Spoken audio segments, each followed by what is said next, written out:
Shortly after graduating from college, I landed my dream job in a high-profile industry. I had wanted to work in this field for as long as I could remember, and was so excited that I finally had the chance. I worked hard to prove myself to my coworkers and employers. I made a lot of friends in my work and loved what I did.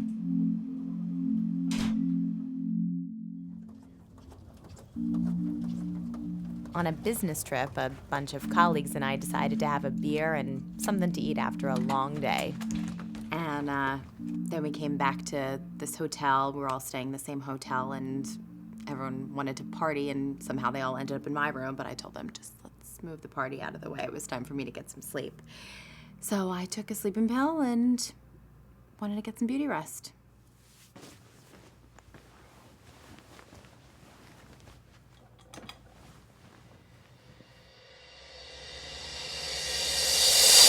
I woke up face down with someone on top of me. Disoriented from the sleeping pill and my surroundings, it took me a moment to realize I was being raped. "What are you doing?" I screamed. "Having sex with a beautiful girl," he said. I recognized the voice. It was one of my bosses. I managed to get free and locked myself in the bathroom, praying my roommate would return soon.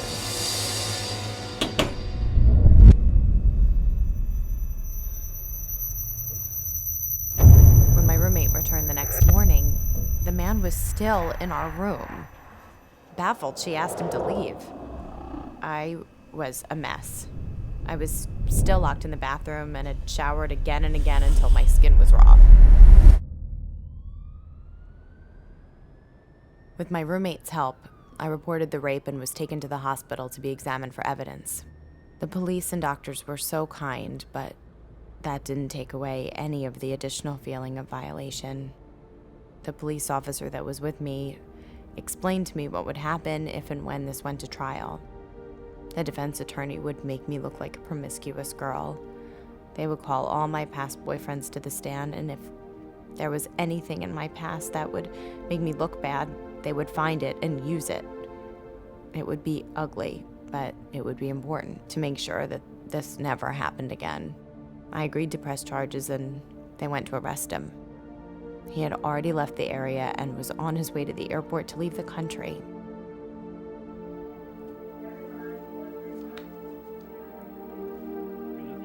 I returned home and tried to put my life back together while I waited.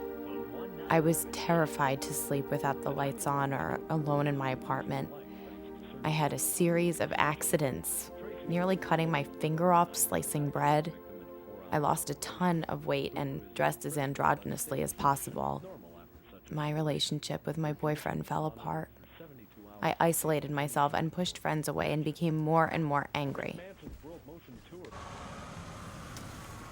I ended up moving home to my parents' house to get better. I was diagnosed with post-traumatic stress disorder, depression, and anxiety disorder.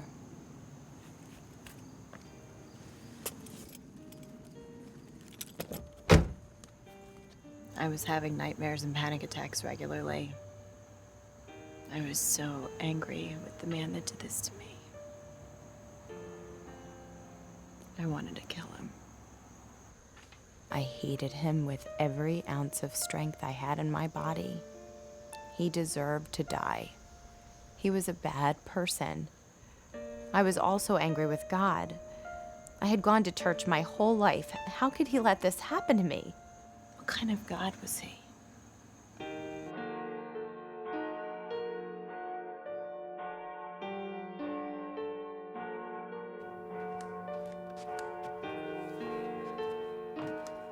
A few months later, when I was sitting at church, the pastor told the parable of the Unmerciful Servant.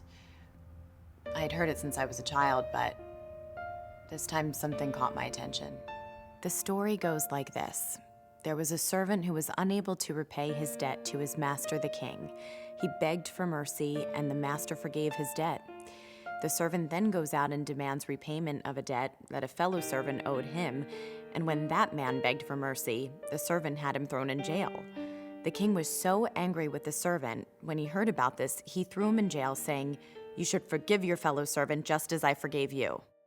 He spoke about how in God's eyes sin is sin, that no sin is better or worse than others.